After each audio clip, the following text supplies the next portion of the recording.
hour. We're at 2 o'clock. John Mescal and Frankie, and we've got all kinds of people calling in. I have 4 guests that I'm allowed to have on. I'm going to get right to this. Ladies and gentlemen, oh, he's there. So back in the day, there's a guy. Can you see me, sir? Yeah, I can see you. All right. I can see you very, very well, sir. Yeah, we've got so many people calling in. Apparently, I can only have 4 other guests on with me, so 5 in total. And I think we've invited about 30 people to join in with us. Poor Rob Houston just got booted. Oh, no, sorry about that. I'm so popular, though. What can I do? Yeah, you know what? You do have a lot of people following you and that want to tell their part of the story with you. So here I am. I'm doing research for our documentary, Shaken and Stirred, and I come across this guy who claims to be the first Flair bartender on the planet. Pretty tall order, I've got Jerry Thomas right here, and we know that he's documented as entertaining behind the bar. And then I get to talk to you, and you start telling me your story, which I'm going to hear from you momentarily. And I'm like, you know what? This might be the first guy who's flipped a bottle. John Mescal, T.G.I. Fridays alumni from 1985. I'm going to let you tell some of your story. What do you think? Sounds great. Yeah, if you want to believe Wikipedia about that professor, whoever, I guess you could say he's a Flair bartender, but a lot of it is about semantics, and I heard like you and Marco talking about it. But I was there at Fridays. Everybody traces, maybe how you describe it, modern Flair or modern Flair competitions, contemporary Flair, yeah. Right. So they all trace it back to Fridays, but they usually stop at, obviously Cocktail and John Bandy, who really, obviously catapulted it into another universe. But that was with the movie, though, right? So that was Tom Cruise catapulting it into the universe. Right, exactly. And in my little Fridays universe, obviously John Bandy was the guy at that point. He trained Tom Cruise. He had a picture of him and Tom Cruise behind his bar. Right. Everybody kind of forgot about me, but I'm like, hey, I was the guy who, the reason these competitions started. So, if it wasn't for management seeing what I was doing, and shout out to Shelly, the manager who was, put on the competition, it would have never spread throughout Fridays. And, who knows how long it would have taken for Flair competitions to come around. And obviously, Fridays coined the term Flair. It was used originally just for uniform Flair. Right. Tell me about that. What do you mean it was the word Flair came from uniform Flair?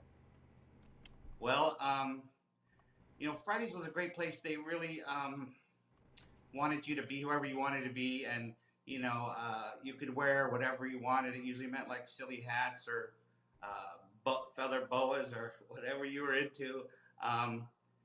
You could wear it, and it kind of, and I don't want to take credit for this, but this may be true also.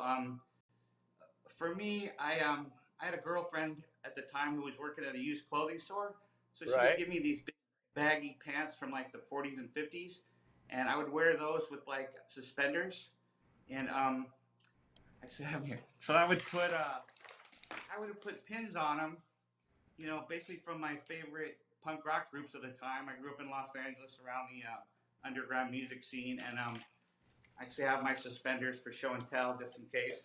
Right. But originally it was just like I'd put like I had like punk bands on it, the little badges of the day. But then so that was my uniform Flair, or I would put a bow tie on and like a cummerbund, right. Or just dress it up or whatever. You could do whatever you wanted. And that was the great thing about Fridays. They wanted you to be original, whatever. And obviously, if anybody watched Office Space, that kind of ruined it for Fridays. Because they started, first it was organic and like do whatever you want, whatever. But then, and I don't know if it was because of me, because I was on the training videos with wearing suspenders with some buttons. Uh, they're like, this is the look we want, and they started issuing suspenders, and like, you have to have this many pieces of Flair, which was Right. ridiculous. And it's documented in the movie Office Space.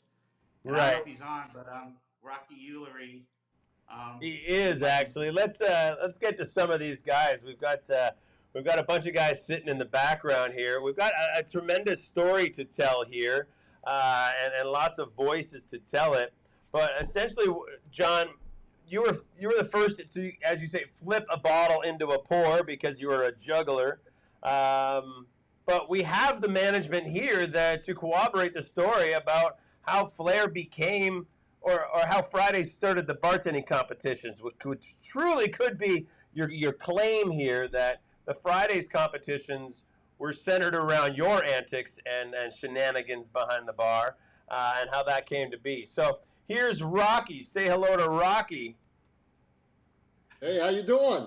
Very good, Johnny, Rocky. how are Hey, you? Rocky. And I was gonna say, Rocky was like the in the movie Office Space. He was when Jennifer Aniston complains about the guy who has all the flair.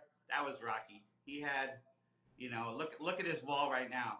Look, he's still sporting the Fridays uh, All uniform, and right, you got it. and he saved Yep. every T-shirt he ever got, and he has 1,000 pins and deserved every one.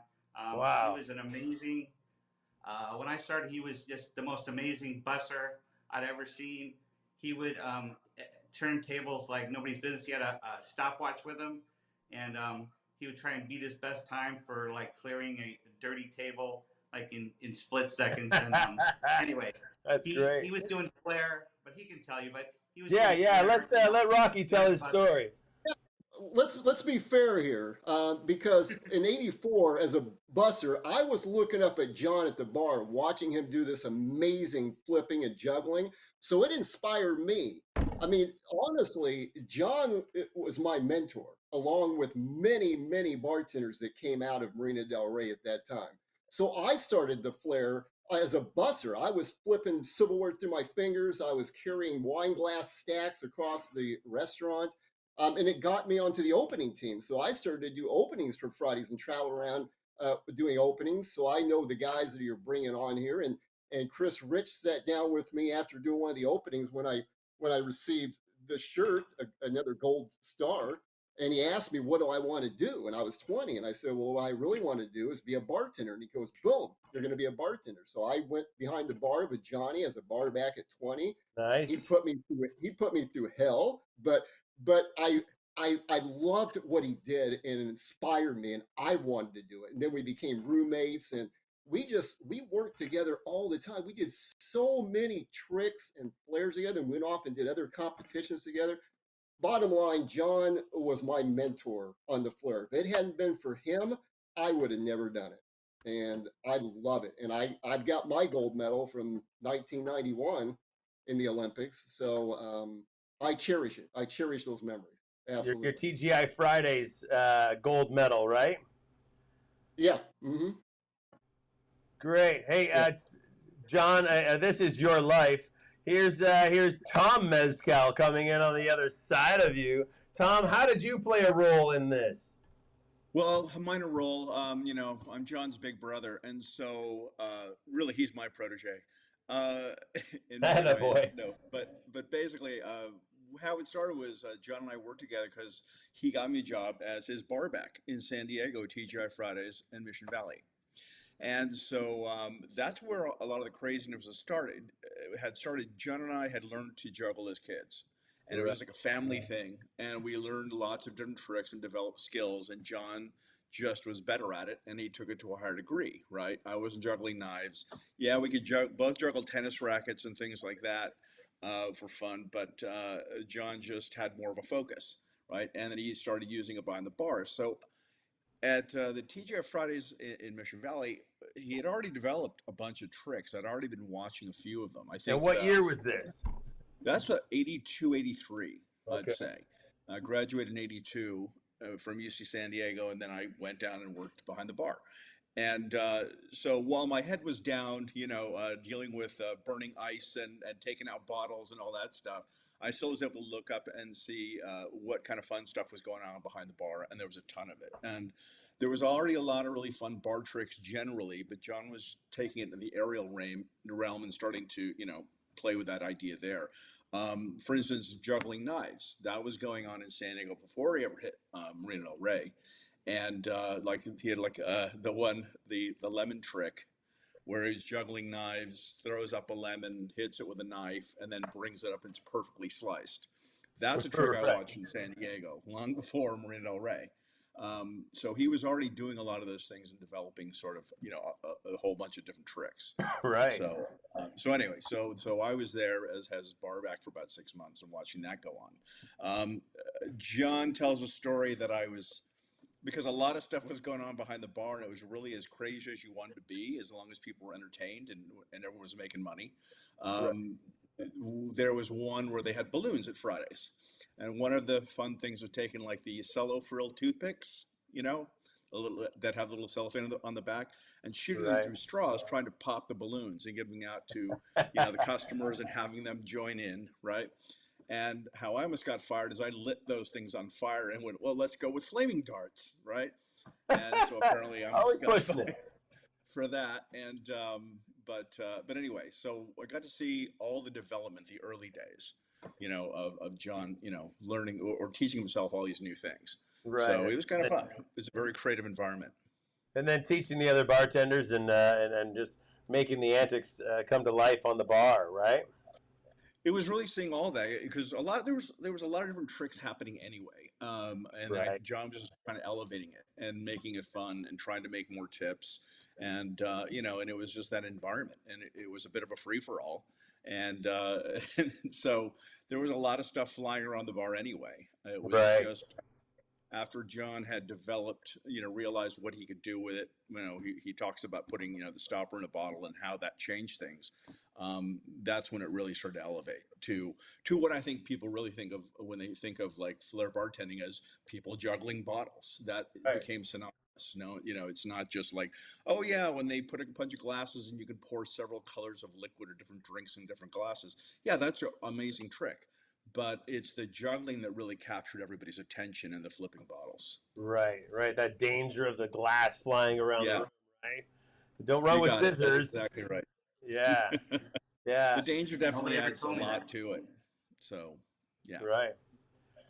Gentlemen, I have another person trying to call in, and I'd like to start talking about how the Flair bartending competition evolved with the Olympics and everything else. But I'm only allowed to have 4 guests on at a time. I've got Ed Casey in queue, but if I want to bring Jen in, I have to lose one of you. I'm so sorry. I already kicked my co-host out. He's not happy. Let me sacrifice myself, since I was there in the early days, but I wasn't part of the whole the Marina days, which I think were critical to the development. Very good, Tom. Thanks for taking the time to come in and back up your little brother here, and certainly taking credit for all of his achievements, but Absolutely. Backing him up on how this all started back at home juggling bottles. Absolutely. All right. Have a good time, you guys. Hey, thanks, Tom. We appreciate you very much. Good stuff. All right. Let's move into the competitions, because I think Ed Casey was a big part of taking it forward. Is that right, John? Oh, definitely. He was in charge of the competitions once they got started, and I've talked to him, and he remembers the early days, and especially the competition in the marina, and he took it from there. So yeah. Ed, are you driving right now? Nope, I'm in my car, but just there we go. Outside. Yes. There we go. If you can move your camera around a little bit to center yourself on the frame, that would help us. There's the handsome fellow. There we go. It keeps moving. The more I move it, the more it moves with me. Come here, buddy. Oh, there we go. There you go. All right, looks like the table. Excellent. Mario Perez says you're going to run for office, Mescal. Is that true? You never know. Although definitely, You need, if they yeah, dug up you anything from definitely need to be Fridays, a, and I'd be in big trouble. you definitely need to be a good juggler if you're going to be in office, right? Exactly. So Ed, tell us how you were involved in watching these antics behind the bar, and then deciding to copy the World Olympics Right. and do the Bartender But Olympics. yeah, it's really, it's an interesting business case. But I was vice president of operations for TGI Fridays at the time. We had um, a problem going on with, the early days of TGI Fridays. We were the only game in town. I mean, we started the casual theme segment, Right. four-sided bar, playing our music, and uh, having that just that whole genre of restaurants was And how many primarily Fridays were Friday there at the special. time? That there was Fridays and Steak and Ale and just a couple other ones. In '82, I want to say there were about 75. Okay. We were pushing 100. Uh, so by '84, we were getting real close to 100 stores, and I think we ran that contest in '84. But one of the issues we ran into was as the competition started developing, along came Applebee's and Bennigan's and Houlihan's and Cheesecake Factory and Chili's and everybody else. We Right. started seeing our bar mix drop, food sales, and so approached by Shelly, whose now name is Shelly Boatwright. I can't remember her last name back then, but she was the head bartender and bar manager at Marina Del Rey, and she had an idea. She'd been to somewhere and seen something in a local little one-off restaurant down in Manhattan Beach, some bartenders competing or whatever. And she said, "Hey, I really want to do that here in Marina Del Rey." And I said, "Well, I didn't love the idea of bringing in bartenders from outside the company." But she was talking about how great her bartender, John Mescal, was. And I should come look at that. And we could, run a contest and our bartender would win and yada, yada. I said, well, so I did, and I really loved the show. John was very entertaining, obviously. I decided that we would run it as a internal competition. So we started regionally in Southern California and ran it against all the other stores. Um, and that competition started.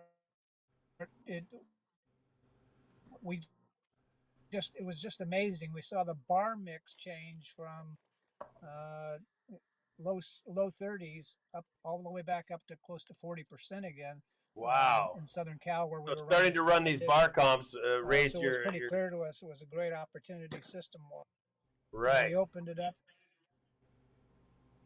And then you took it Yeah, national it was from huge. there. I mean, it's 6-7%. The president of the company, Dan Scoggins, said, yeah, the president of the company said, Ed, what is going on down Southern Cal? I said, well, I'm running a competition. It's a trial. I didn't want to tell him initially because I didn't think he'd be too keen on the idea. Right. But he says, whatever you're doing, we got to do it everywhere. So we flew it out nationally, and it just each region had their own competition. It just started really taking off. Every time we had a competition, additionally, it was just all the bartenders and employees and their friends would show up from each of the restaurants being represented. Right. But what time we got to the finale, it was just crazy. You'd see busloads of people coming from San Jose, people flying out from Boston or wherever we were holding these divisional Each competitions. of the But stores it would was then pretty cool. send Yeah.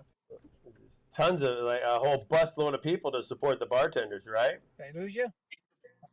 No, I've still got you. You're a little choppy. I'm not. You might be in a Right. forest. Yeah. It was a Fred Cruz is sending out some yeah. love to you though. So yeah, we would. Oh, All right. say hello. So this all started because the Olympics Some great people in back Los there. Angeles, right? Really. All right. So Rocky, That's were right. you involved Original in bartender these Olympics started competitions in at the Los time? Angeles, Marina Del Rey, and Woodland Hills. I came along. I think the first bartender Olympics I was in '89, and I didn't actually place till '90 or '91. So I think I was in three of them that I remember. Right. It was just so much fun. It was just dynamic. I mean, the crowds were unreal. It was electrifying in that place, in that bar. Oh, it was deep. People were the bar deep and beyond the bar watching the Right. competition. And everybody was excited about it. I got Kevin Yeah, coming in. Kevin, if you could turn your camera or your phone horizontal, that would be great, and we'll get you on the screen here. We've got Kevin joining us here. Kevin Flynn. So you guys are doubling or adding 10% on your of your points. The money's rolling in, and the crowds are cheering you guys on. Is that right, John? Yeah, it was pretty crazy. Fun times, and who knew we'd be talking about it 40 years later. And I wish I would have paid more attention. You But know, a point. yeah, it was insane. Hey, Kevin, Right. how you doing? Say a point. Just a real quick. Go ahead, Ed. One more thing to say. My understanding is that the whole movie Cocktail was directly coming out of that whole scenario. We held our finals over in the Woodland Hills restaurant, and evidently one of the producers or directors on that show had been there the night that we were having a semifinal, and it was just crazy. It was standing room only. We had 5, 6 deep at the bar, and all the upstairs level filled. People weren't even at the tables; they were just standing up trying to watch the competition. Right. But it was such a wild scene, and I think it inspired the idea for that movie to begin with. So we're I'm gonna go ahead. all right. Oh, I'm sorry. I was just gonna say I'm gonna make room for someone else because I've told you what I can tell you. All right. You guys have worked with some. You're talking to some great people here. John, you still flip a bottle? Yes, he can. Yes, he can. Yeah. Yeah. There he goes. He's got a Flair coat going. Cool. Hey Ed, thank you very much for joining us and sharing your portion of the story. It's so cool. The history is coming out in books and documentaries now, and it's so great to be able to touch base with you guys and bring it all to life. Thank you, Ed. All right. Thanks, Ed. Thank you. Thanks, Ed. All right. So who's this Kevin Flynn dude? Who are you? What's going on? Hey, what's going on, dude? Yeah. How are you, buddy? Rocky, Very what's good. up, buddy? Johnny, how are you, my friend? Great, Kevin. How you doing? I'm good. I'm sorry I missed Ed Casey. He actually promoted me to become a bartender, I think in like 84 or 85. I don't even remember. It was so long ago. Was that at Del Sorry Rey? I missed that. Yeah, that was the Marina Del Rey. That's where Ed, I think, was the regional manager then. Alan Dempsey was the GM, and three of us and a couple other guys and girls were all pretty young bartenders at that time, right, Johnny? Hey.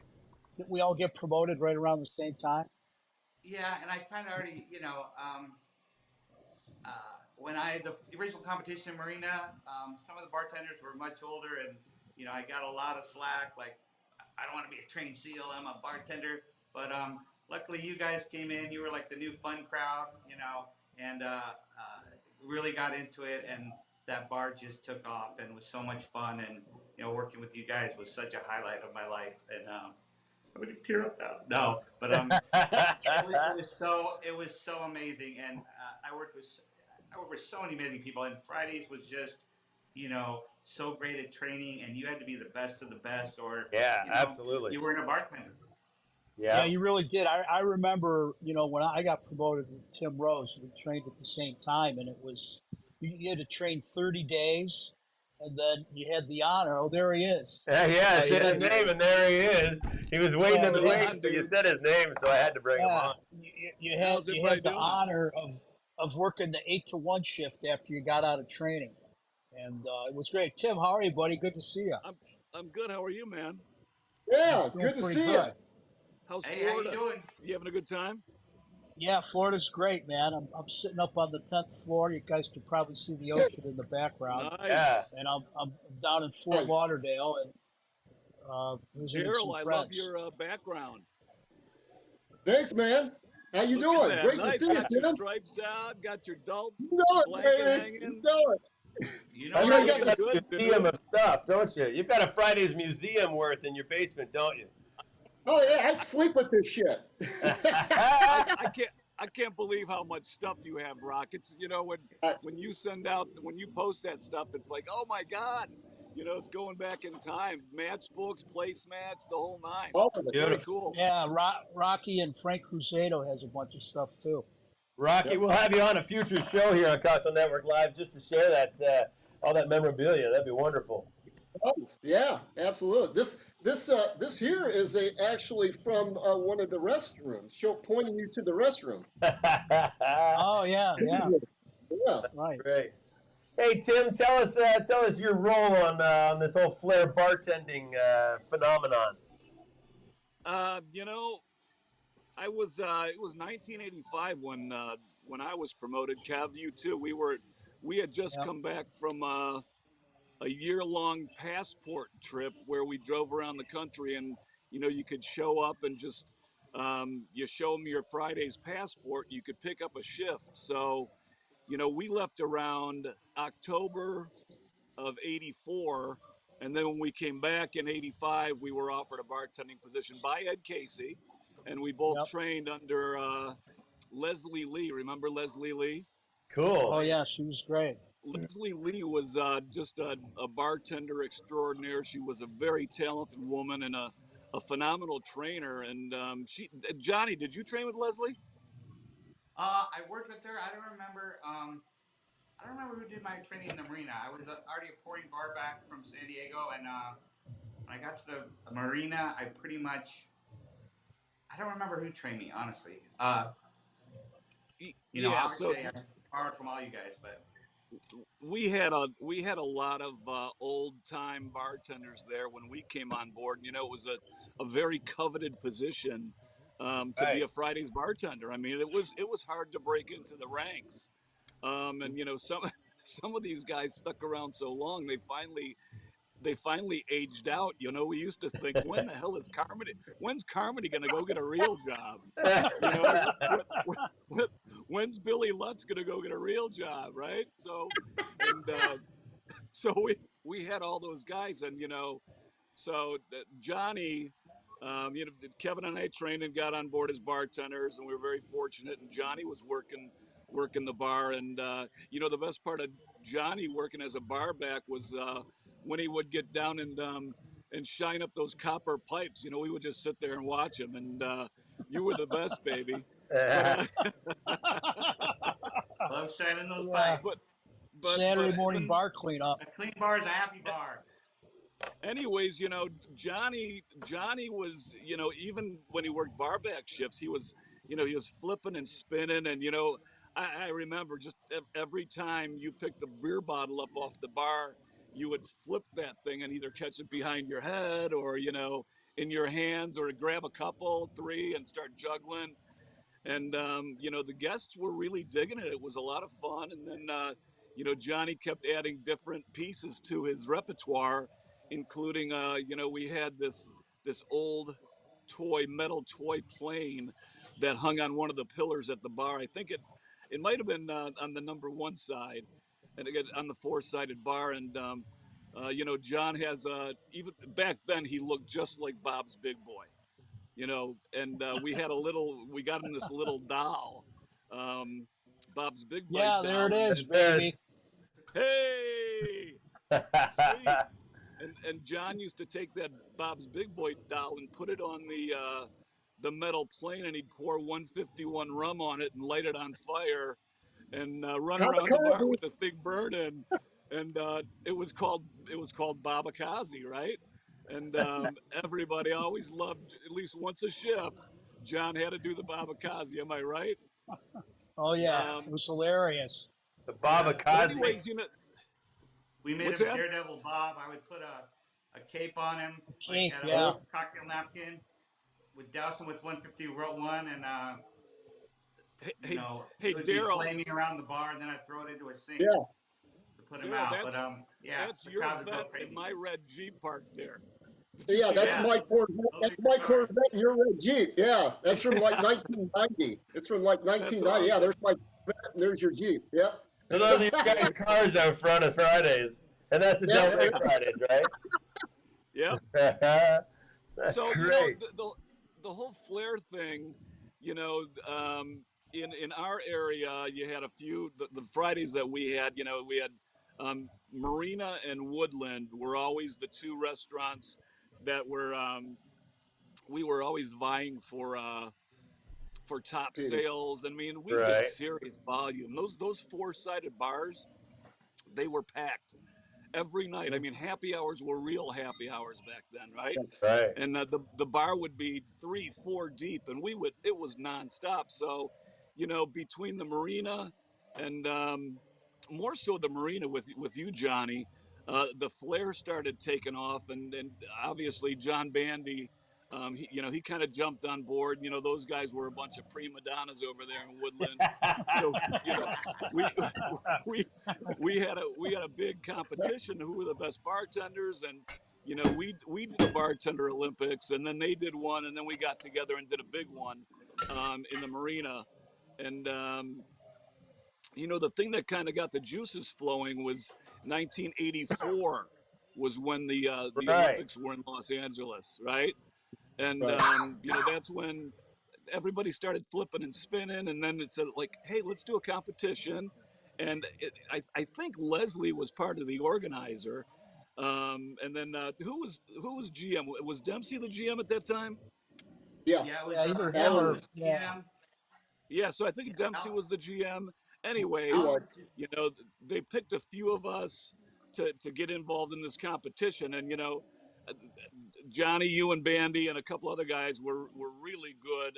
I mean, I was not very good, but I was kind of convinced to be part of the competition. I mean, I remember making that Fridays freeze right in front of Ed Casey and Mark Running sitting to his right, and Joe Rizzo on the left, and my hand is just with that cherry on top, that garnish. My hand was shaking like a leaf. It was great. It was great when it ended, but the cool thing about the competition was it really made us all better as technical bartenders. It wasn't just flipping and spinning, but you had pour tests that we had to do every day, and you had to be spot on. And that was part of the competition. We had recipe tests that we had to take Right. as part of the Even competition. early on, you had all those rounds early on, right? Yeah. Oh, yeah. And then it just blew up from there, and then it went regional, and then we had regional competitions, and then it went national, and then it became the World Bartender Championships, and it really all stemmed from that group in Marina Del Rey, and you, Johnny, leading the charge on it. So yeah, I tell you what, I around the house I'll grab a bottle, when we have All the friends time. over and flip it or spin Yeah, it. What's that, all the Kev? time. I Yeah, still that flip. works yeah, Nice. I Yeah, love it. yeah. every time. So Or even in the shower, I'll still spin the shampoo bottle every time. What are you doing touching shampoo? that is so If funny.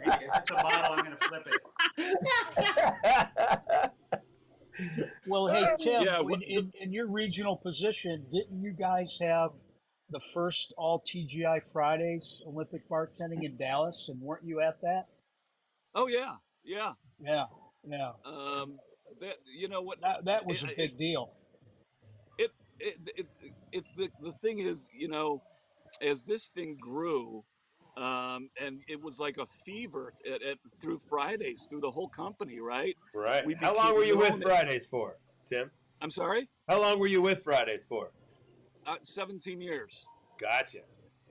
So, but as this thing grew, I mean, it got to a point where you had to audition to become a Fridays bartender in your restaurant. You know, you Yep. Yeah, you you had to have a little bit of flair. you had to have a little routine, and the bar manager and the GM, you would have a meeting in the morning, and you'd have to audition to be a bartender, and everybody was highly encouraged to do flair, every day that they worked, and it didn't have to be all that flamboyant and crazy, just some simple, fun flair. And as it grew, the skill level of some of these kids. I mean, if I look Right. at some of the films, like I was looking at one. Rocky, you were there, and the one in Scottsdale, Arizona, that Richie one. That was Remember my that? boy Richie. Yeah, absolutely. Yeah. I mean, Johnny and I basically trained him for the most part. Oh yeah, no question about it. He was And these incredible. kids just they took the ball and they ran with it. They were so good. And I still have some of those videos, and we'll watch them once in a while. And it's astonishing how talented a lot of these bartenders became. Yeah. Right. We Do you all guys, we all Rocky? became really good at neck slaps. Oh Right. yeah. That's true. That's true. Yeah. Rocky, do you still have any of those old videos? The one prior to Olympic bartending by John Bandy?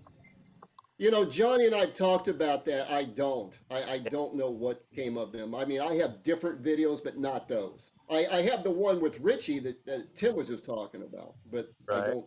I don't have the originals. No, I don't. I'm trying to track those elusive videos down. I can't find anybody that has them. Magic Mike Sure. doesn't have them. No one. So Well, who knows if they were even taped back then? Well, they were. There was a video actually with Ed Casey. It was me and Ed Casey and John Bandy and another bartender from Woodland and Oh, myself. really? And you can't find that. And it was sent to every Fridays, like how to train for the bartending championships, or they were probably still called the Olympics back then. Um, and I was lulled into a false state of security because John Bandy wasn't flipping anything then. He just, a very great, uh, flashy animated bartender, but there was no bottle flipping in right. that video.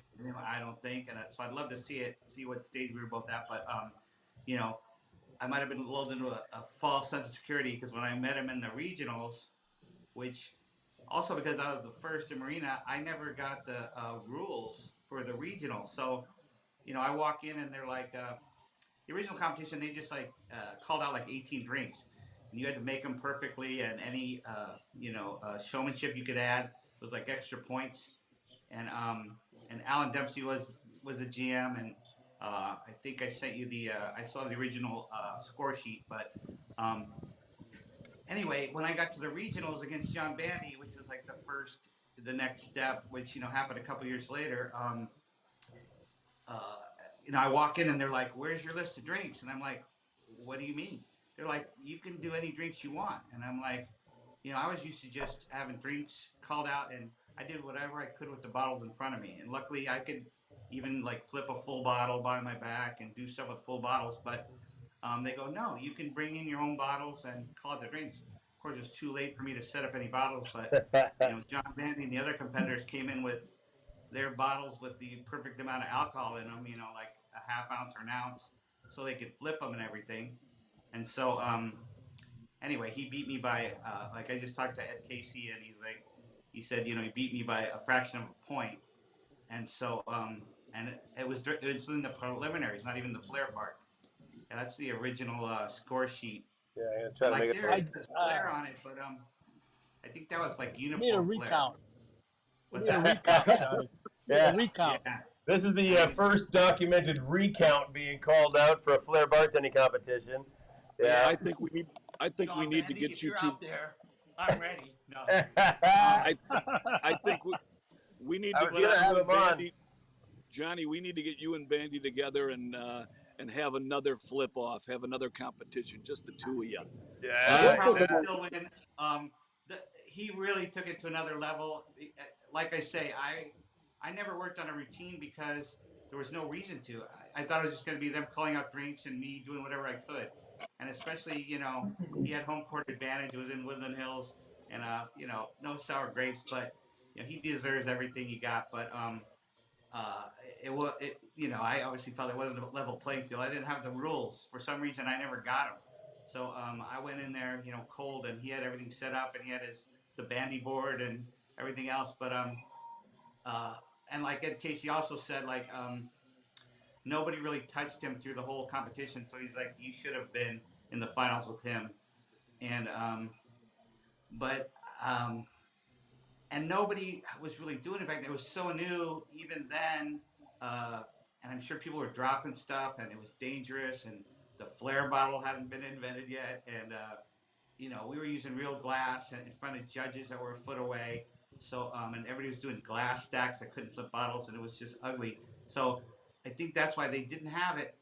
I lost by like like I say, a fraction of a point, and I'm like, I'll get them next year. But there was no next year. They didn't do it for another like 3-4 years because it didn't go. I don't think it didn't go as they expected maybe. But then I think when Cocktail came out and everybody got a lot more enthused about Flair bartending, uh, they uh, they started having the competitions again, like in 1991. Right. And then I got the call from Tim, "Hey John, you want to come back to Fridays?" I'm like, "Yeah, I could pick up a couple of shifts." He's like, "Oh yeah, by the way, they're doing the competitions again." So, but I was working full time at the Cheesecake Factory, and I couldn't go on anyway, even if I won. So I didn't make the last drink, so I made sure I didn't win, and that's when Richie won and went on, and he deserved it. He was amazing. And But those anyway, competitions went on for another 20 years until 2011, right? yeah, I kind of lost track after like And we were 91, all 90. gone by then. Right. You know Yeah. what, though? You know what? I was annoyed by the movie Cocktail, though, because we were doing our thing. As soon as that movie came out, then all of a sudden, people would come to the bar. We'd be back there, Johnny and I. We'd be flipping bottles. They go, "Oh, trying to be like Tom Cruise." I'd be like, "No, Tom Cruise trying to be like us." I love And it. I'm sure every Flair bartender has dealt with this, but that was probably another first for me. I remember, I knew John Bandy. I worked with him, great bartender. And I'm like, Friday's bartender. I'm like, this is going to be great. I remember like seeing the matinee, like the first day it came out. I saw the matinee of Cocktail, and then I went to work that night, and that's the first thing I heard. I'm doing my thing that I've been doing for years, and they're like, "Oh, Tom Cruise." I'm like, "F you," and I'm trying to explain it. It just gets worse. But I'm like, but so many bartenders have get this all the time, and to Oh this yeah, day, we had shirts that said "My name's not Tom." Yeah, right? That I and love it. and the and I went up to visit John Bandy once, and we have mutual friends that transferred to Woodland Hills, um, and people would say to him, but he had a picture of him and Tom Cruise behind his bar, and he's like, "Look, I'm the guy," and so he had that, but Right. I'm still in the business, and to this day, people hear about my past. They're like, "How come you don't do it here?" I've been bar manager many places, and they're like, "How come you don't do it behind the bar?" I go, watch. The minute I do this, someone's going to make a negative comment about a cocktail, and sure Right. enough, I go back there, and they're like, "Oh, where's the hippie hippie shake?"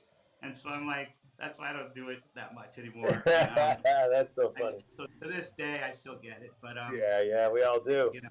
what are you gonna do? You can't, So, but Well, anyway, you guys, all of you together, John, starting it with your antics behind the bar, you guys really kicked off an international sensation of this Flair bartending thing that has employed millions of bartenders around the world, gotten us jobs on cruise ships, and I owe a debt of gratitude to all of you because I invented the Flair bottle and the shaker tin and the bar and all that stuff. I had a great run with that, so it all comes back to what you guys did back in those days. It's incredible.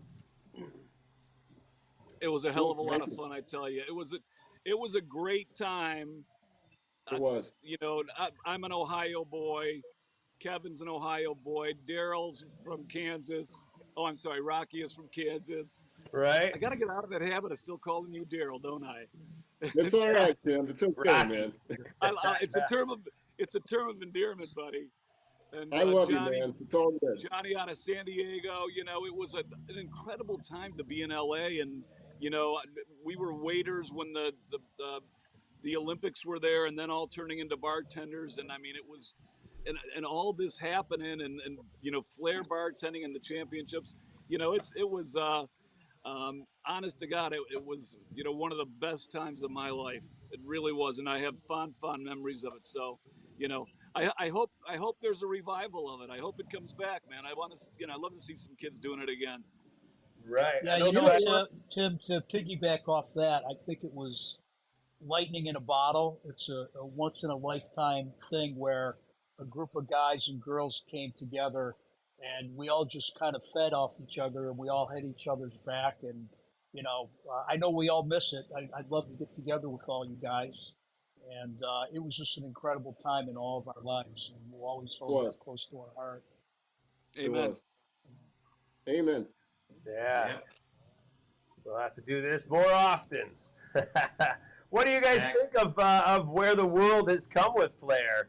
In the early 2000s, we had competitions of $10,000 in prize money. Oh yeah, it got big. The last I was in 2011. I went to the World Bartender Championships as a spectator. It was in Dallas at the House of Blues, actually. Okay. And yeah, the prize money was huge. It was like 10 grand, and there were trips, and it was just a wonderful event, a huge event. So I don't know why it kind of disappeared. I mean, I haven't seen it in a bar in a long, long time. Right. It's been a decade for sure. I think I think the skill level, and this is I don't know. I think the skill level of a lot of bartenders has kind of diminished. It's not as to be a Friday's bartender. The training that we had back then. I mean, honestly, we had to take tests and we had to learn hundreds of drinks, food drinks, drinks that nobody'd ever heard of. So I mean, we were very well educated bartenders and talented. Nice book. Look at that book. It's an encyclopedia of drink Wow. recipes. You guys memorized that whole thing. We had Oh, to yeah. know that whole thing. And Yep. so I just don't think that kids coming on nowadays have to go through as much to be a Fridays bartender. So I just think it just kind of went away. So hopefully at some point somebody's going to grab it and we'll see a revival in the Flair bartending, because it is a hell of a lot of fun. And you know what? It makes you money. It makes the companies money. People seek Yep. out. I mean, people used to come in just to see us Yep. and watch us bartend. We were their entertainment, and you just don't see that anymore. So The early days of being a Friday's bartender was like being a rock star. yeah, you're right. You're right. It It's was a blast, incredible. It man. was so much fun. It was so much fun. I mean, especially like you say, when the Summer Olympics were in LA and we were behind the bar at Fridays, it was insane. People from all over the world were just, focused on us and watching us and having fun with us. And, and Marina was always busy, but that summer was insane. And, I'll always remember that and such great times with you guys. Great times. Great. Great memories. Yep. Yeah, I've got a question in from our audience here. Mario Perez has a question. He says, what watering holes in Marina del Rey, Venice did the T.G.I. Fridays 85 frequent on their days off? Yeah, Many. all of them. All of them. Hey, Right. what was the best bar? What was the joint What that was had that? the turtle races? The club next door. What was that? Oh, Popcorns. yeah. Popcorns. Yeah. Yeah. The Black Or that Whale. place, And that place by we the used to go water to. that we used to go to the Mexican place on the patio. Oh my God, the Red Onion. You kidding me? Oh, the Red Onion, yeah. The Red Onion had that Tuesday happy hour that was silly, like $1 for a margarita. We used to get ham boned in that joint. And then what was the place with the turtle races on Lincoln? Remember that? Oh Brennan- yeah. Brennan Is that a to me, ben, or Brennan. is that a Bennigan's? Brennan. Yeah. Is it a Brennan's. Bennigan's? And Brennan's. Okay. we used to go to Playa del Rey. We'd go to the POW, the Prince of Wales. That's where the old time bartenders kind of introduced us to that joint, and Toe's Right. Tavern, and Cozy there Inn. were what's that? The Cozy Inn. Oh, the Cozy, yeah. Lisa B still goes to the Cozy every night. Yeah. Does he? Shout out to Lisa. Yeah, she still That's goes to great. the Cozy. That's great. It's a great place. It's a great place. yeah, They, those Oh, were I think we gotta probably vote. the main watering holes we would go to, right? but Yeah. the best bar in Marina del Rey was the TGI Fridays parking lot at the end of the shift. Oh my God. Ain't that right? You know, we would The par- always, somebody would always pass the hat at the end of the shift, and you know, you walk out after a long shift, and somebody would have a trunk full of cold beers, and that was great times. We'd stay Yeah. there till That 3, happened 4 at, in the morning, man. Oh yeah. I'm sure that Oh happened at yeah. every Fridays in the country, but yeah, it was fun times. Remember Yeah, that time great Rocky question, bought us Mario. beers? I remember the time Rocky bought us beers. He's like, it's on me this time, guys. It's on me. I got I beers got for it. tonight. I got it. I got beers. He got it. He's like, I'm like, oh, Rocky's springing for beers. This is great. Rocky, this is great. He comes back like an hour and a half later. We're all waiting, like, where's Rocky? And he had like 4 beers. I'm back with the beers. There was like 200 people in the parking lot waiting for Rocky. I don't know what he did in that I hour, but spent the money on something else. The best parties are always in the parking lot, right? Always. They were, yeah. Oh yeah. Yeah. Guys, well, this has been a great reunion. I hope we can do it again and get more people. Jen Choi wanted to join us today. She couldn't make it. If you remember Jen Choi. Oh, yeah.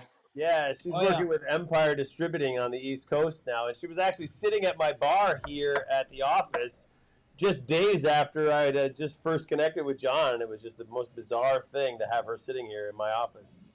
No It was kidding. meant to be. Yeah. Guys, I can She's a tell good you girl. there is a revival of Flair Bartending is coming. Like I said, we were working on a documentary called Shaken and Stirred. Shaken and Stirred, the movie. Go check it out on .com and leave your name there for a newsletter for us. And earlier in the broadcast today, we talked to 2 guys that are documenting the history of Flair Bartending. They've already Very cool. interviewed John and myself, and they're making a Bible about the entire history of it. So hopefully you guys will be named along the Nice. way in there. Cool. So, and I think some of the TGI Fridays buyers might be watching right now. So who knows? Hey. Who knows? Maybe You we'll know. see. Maybe we'll see what the 2020s has to do and bring it back another 45 years later. So. All right. I love it. Guys, on behalf of the entire world of Flair bartenders out there, the bottle flipping, my own entire career, which is thanks to all of you guys for putting together these competitions. Thank you for all the work you guys did and just having fun and making it into something cool. Right on. Take care, guys. Thank you Great so to see much. you and It was all everybody. about the fun. Yeah. Stay in Rocky, touch. Rocky, I'm going to cut you out next. You want to say goodbye?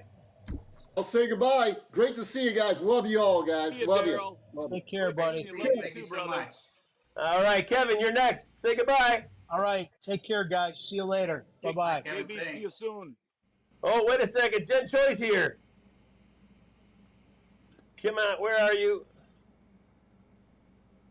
Oh, we just lost Kevin. Jen Choi, she's trying to get in here as we're saying goodbye. All right, Tim Rose. Hey, thanks a lot for the opportunity to talk about it. Great time of my life, Johnny. You're the best. I love you.